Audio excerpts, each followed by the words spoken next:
Barış səsi. Sizin səsiniz.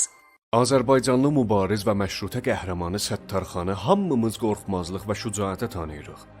Amma Səttarxanın şücaət və iyirliyi dolu idi düşüncə və fikir ilə. O bilirdi, ordusu və eli Azərbaycan cəngi məharətdən əlavə azadlıq və azadə düşüncələrə ehtiyacı var. Bu üzdən 1906-nın desembr ayının 6-sında Azərbaycan adlı bir ruznamə qrup yayımladı.